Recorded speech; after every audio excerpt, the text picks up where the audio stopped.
Welcome to the Thriving Outside the Box podcast. Join me, Dr. Kimberly Grocher, a licensed psychotherapist, executive coach, and yoga and mindfulness meditation teacher, as I shed light on the stories of leaders and entrepreneurs across industries who not only dared to create their own path in their careers, businesses, and lives, but have found a way to do it while thriving mentally, physically, and spiritually. I hope you walk away with the inspiration to do the same.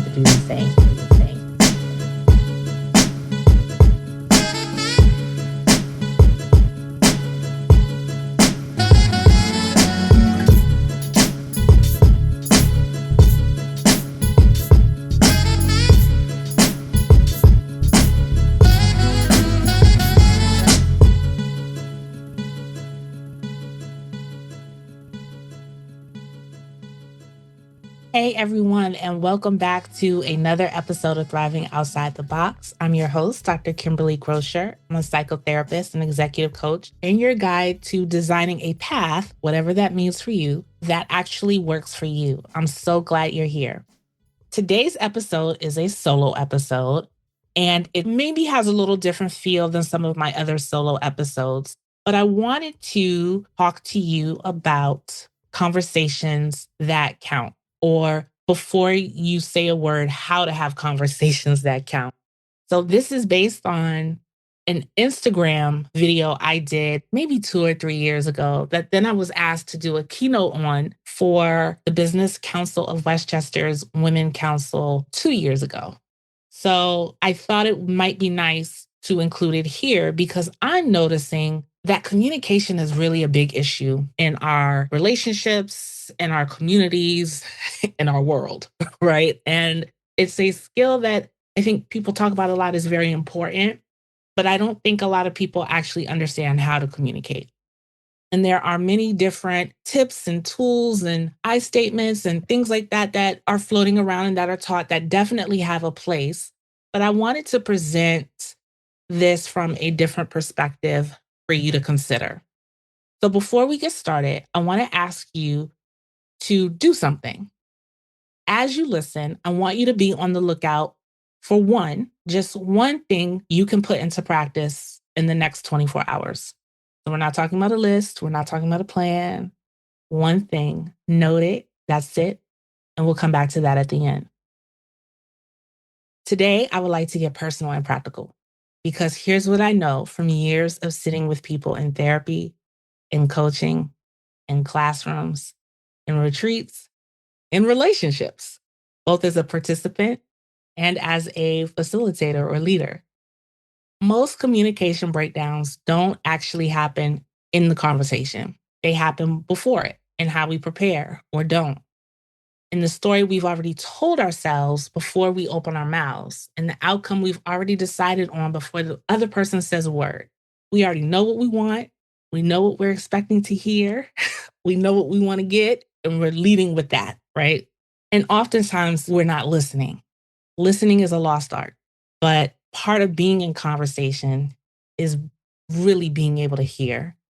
And I think in a world that's very chaotic, where our nervous systems are functioning out of order, it's very hard to listen and to get back to that place. And it's not often valued and it's not often taught. So today we're talking about the conversation before the conversation.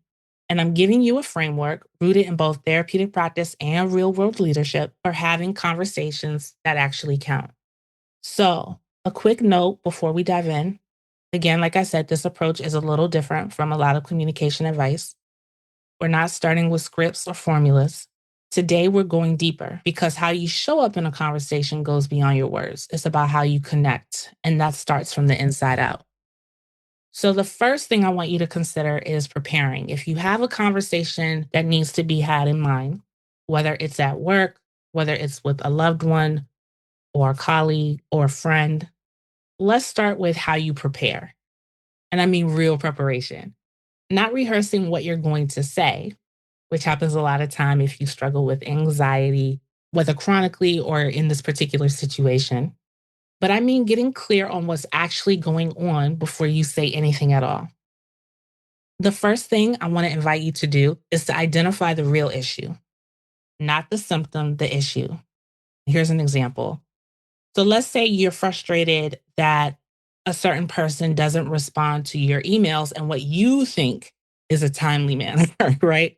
Maybe you think that their responses back to you is delayed, is not in an appropriate time frame, right? But what is the real issue? So the symptom is you're not responding to my emails. You're not getting back to me in this time frame that I expect. But the real issue might be I'm unsure of where me or my work or my message or my needs falls in your priorities. I don't know if my contributions are valued in this setting, whether that's work or relationships. And that's a very different conversation.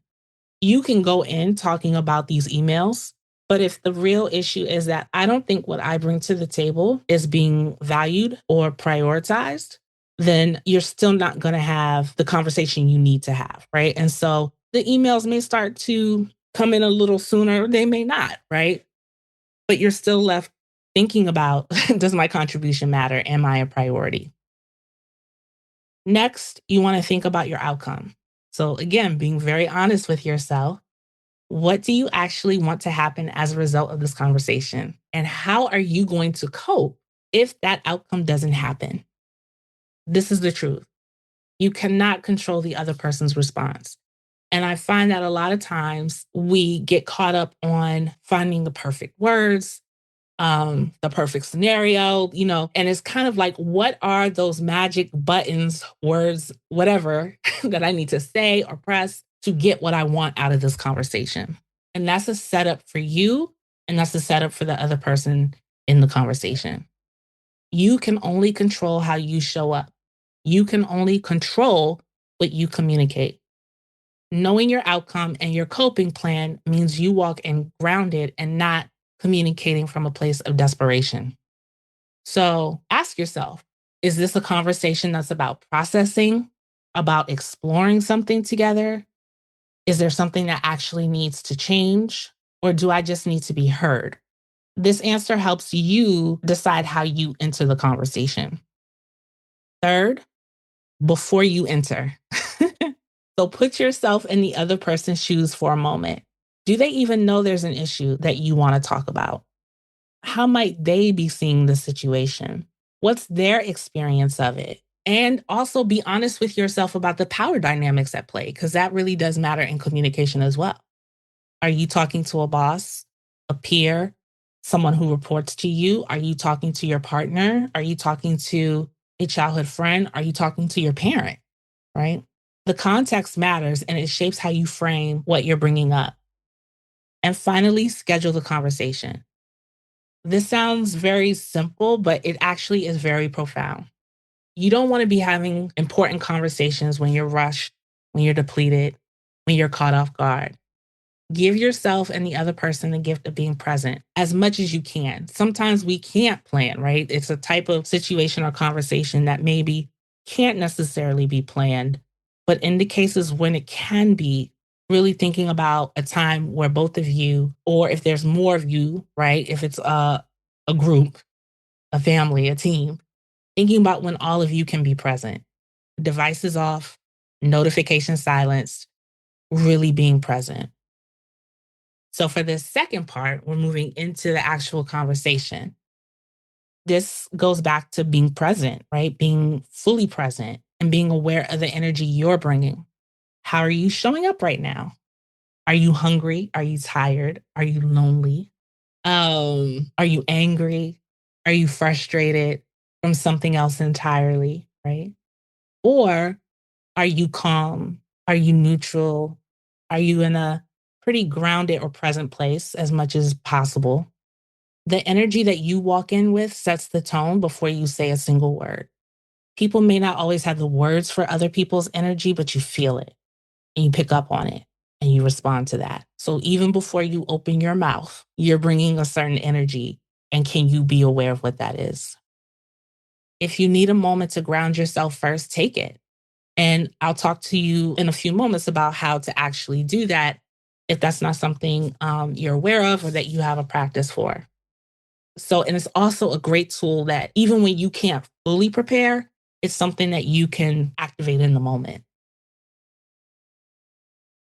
Next, Be clear about your concern, about your purpose, about what you're open to.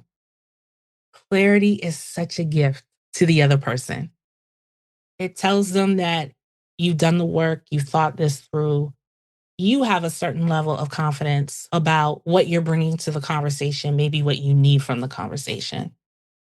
It signals that you're not there to dump or attack, you're there to connect, which is very important. And oftentimes, when it's clear that you're there to connect and not to attack or not to dump, the other person doesn't have to put their armor on, right? Because when they put their armor on, you're not going to be heard either.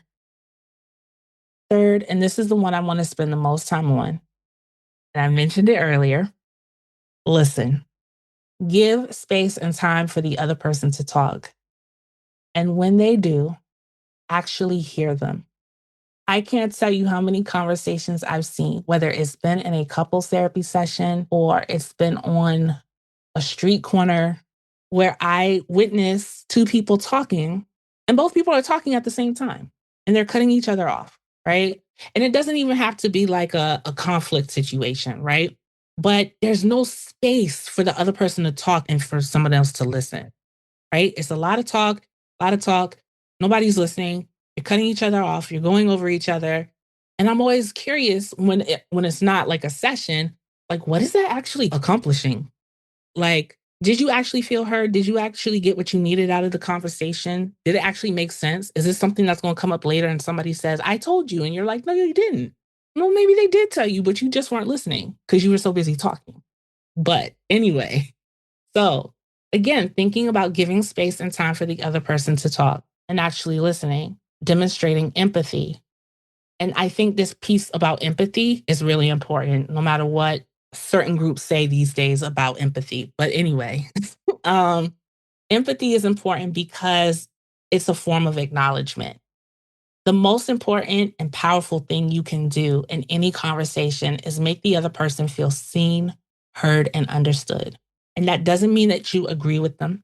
It doesn't mean that your concerns, your points are not valid and don't deserve to be heard as well. It's simply saying, I heard you. This is what you're saying. I'm acknowledging this. I'm acknowledging that this is a concern for you, or I'm acknowledging that this is something you feel like needs to be brought to my attention. Again, not that the conversation is always about an issue. So I want to pause here and I want to invite you to try something. I'm going to guide you through a short reflection. And if you're driving, you can keep your eyes on the road and just let the question sit with you. If you're not driving and you're in a setting where you can take a seat or find another comfortable position to take a breath and just give this visualization exercise a try.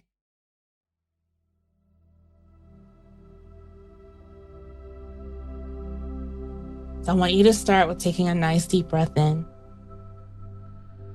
and letting it go. Take another nice deep breath in and let that one go. Take one more nice deep breath in and let that go. Now I want you to think back to a time, it could be recent or it could be years ago, when you felt truly heard and understood in a conversation. Not just tolerated, not just listened to or accommodated on the surface, but like really, truly heard. What was that experience like?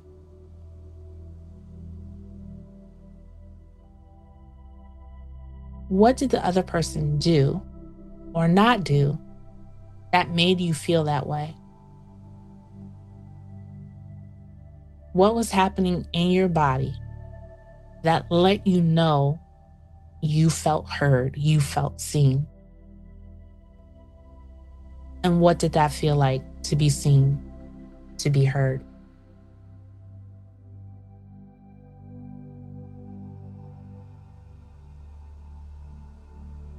Now, what would it mean if you were to offer that to someone else? In your next conversation, in your next team meeting, in your next difficult exchange with your partner or a loved one or a family member? What would it mean if you could offer that to them? What would it mean if you could demonstrate that for them? Take another nice deep breath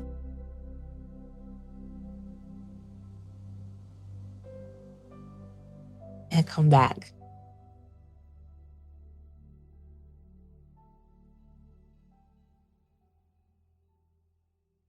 All right, so hopefully you were able to practice that visualization or at least play with it. And so that feeling, if you were able to do it, that feeling that you were able to connect with, that's what's possible in every conversation when we choose to truly listen. And that leads to this other thing. I mentioned it a few minutes ago, but really seriously, it's avoiding what, we know is dumping. You've been holding something for so long that the moment someone opens the door, everything comes flooding out. Right. And I want to be clear, there are certain spaces where that is appropriate. So, like, therapy is definitely one of those places, right? Where you don't have to prepare, right? But that's a very different type of relationship. That's a very one sided relationship, right? And we're talking about situations where ideally it's a reciprocal relationship.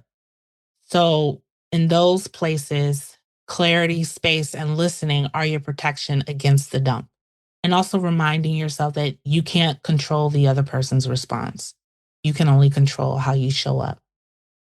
And then finally, there's after the conversation. And this is the part that most of us skip, right? The conversation's over, it's done, we had it, right? But it's also the part that determines how you grow from this experience or just survive it. So maybe taking a few moments to pause and reflect afterwards, not ruminate on it, not, go back into what happened obsessively, but asking yourself some honest questions. What went well? Where did I struggle? What did I learn about myself and about the person that I was speaking to, about their perspective, right? And what's in my control to do differently or maybe the same next time, right? If it worked, what's in my control to do and what is not in my control at all? If the conversation was particularly charged or activating or difficult, this might be a good time to debrief with your therapist, a coach, a mentor, or somebody else that you trust. And really focusing on processing with intention, not just gossiping, not just venting indefinitely, right? But how can I reflect and move forward? And then if action was agreed upon in the conversation, follow through, right? Or communicate honestly if challenges arise. Accountability after the conversation is also part of the conversation. So I do want to just reflect on a couple of nuances. I want to share a couple of nuances. And so you might be thinking, that sounds really nice, but what do I do when I don't have time to prepare? Right? What if somebody catches me off guard in the hallway and starts dumping on me, right? Or I'm put on the spot in a session or a meeting. Totally get it. And that's where the grounding and the breath work become your best friends. Very serious. We talk a lot about grounding and mindfulness and things like that. And these things aren't just things you do on a cushion. Like, these are things that you actually practice in life, right? So, being able to take a slow, intentional breath before you respond, taking a moment to feel where your feet are planted to the support beneath you. If you're sitting in a chair, noticing the support of the seat beneath you, noticing those places where maybe you're holding some tension. And if you're able to, in those few moments, giving yourself permission to let them release or soften a bit. So if you notice that you're hunched over, maybe opening your chest and bringing your shoulders back, maybe lengthening up through your spine, maybe thinking about taking an open embodied power position that's not intimidating, but more so helping you to be grounded and clear and in a place where you can physically, emotionally, and mentally be decisive about what comes next for you. Practice this in low stakes conversations so it's available to you when the stakes are high. And that's where practice comes in, right? When you're in the midst of something that's a crisis or a huge challenge, and this is not part of your practice or this is not something that you do with any type of consistency, it can be really hard to access. However, when you practice in situations that are a little more comfortable, that it doesn't feel like so much is on the line, it's a great way for you to have that body memory, that muscle memory, that mental memory of how you want to be when you show up in these conversations that are high stakes. So, related to empathy is the second nuance, which is acknowledgement. I want to clarify there's a difference between acknowledgement and apology. Acknowledgement is hearing, seeing, understanding the other person. You can acknowledge someone's experience without agreeing with it or apologizing for it. If you are apologizing, using an apology when it's genuine and you know what you're apologizing for. Apologizing can be very manipulative. You know, those conversations where somebody says, well, I'm sorry you feel that way. You know, well, I'm sorry that that didn't go that way. I'm very sorry, and the energy, everything. They're not sorry. It's not an apology. It's not real. And actually, a lot of times that makes things worse, right? A real apology is not weakness, it's clarity. It's recognizing, it's taking accountability for, like, oh, wow, I see where that went wrong, or I see how that could hurt you. And I'm sorry that that was, what happened. That wasn't the intention. Again, apologizing when you're sincere and it's warranted. There's also the apologizing that some people do where it's more of I want this to go away, right? And it's kind of taking responsibility or ownership for something that's not yours. And so being aware of that too. But again, acknowledgement and apology are different. You can acknowledge something, you can acknowledge someone without it being an apology. And finally, written communication. So, we live in a world of email, text, Slack, direct messages, like so many things, so many things. And all of these benefit from the same principles. So before you send somebody a message, get clear on your purpose. Review what you send, right? Before you send it, especially if you know you're writing from a place that you're very emotional. Ask yourself if this message became public, if it ended up in front of a board or in the news, would I feel good about the tone, the language, or the message? If the answer is no, rewrite it.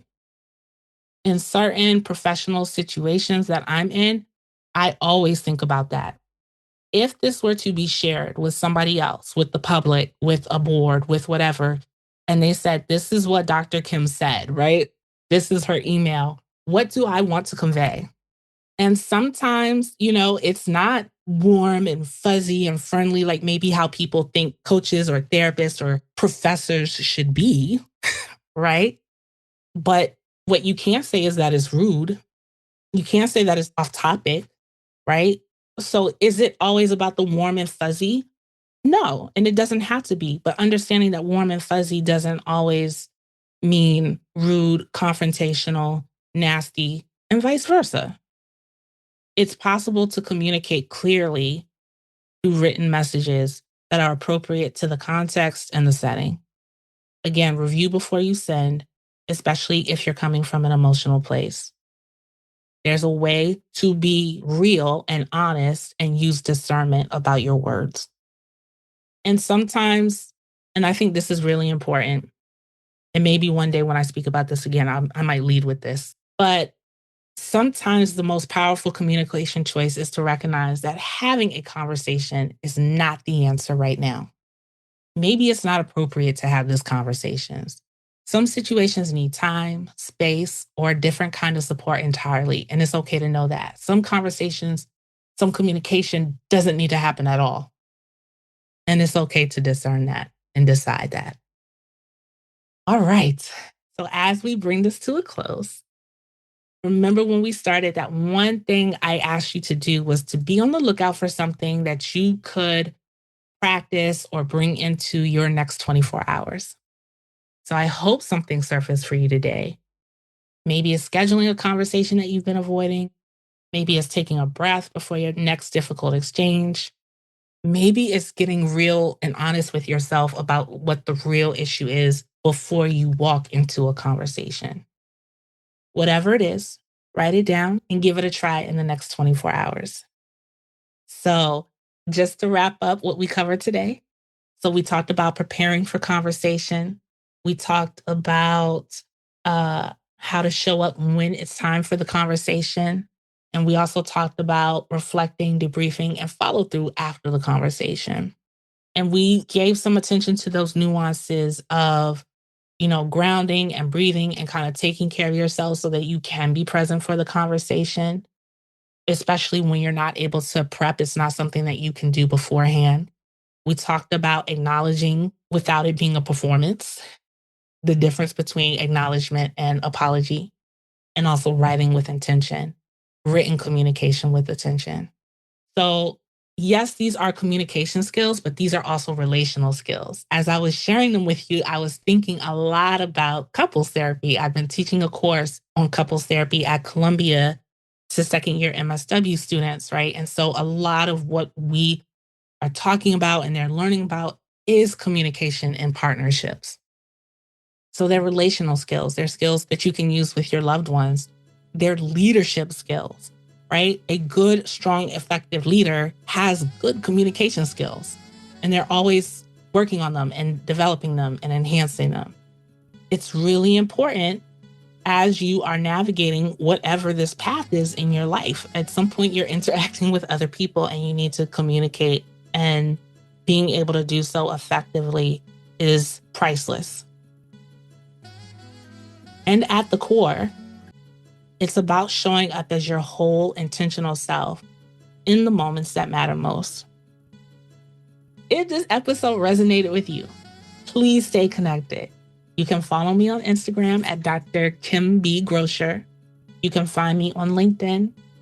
You can share this episode with anybody you think needs to hear it or would benefit.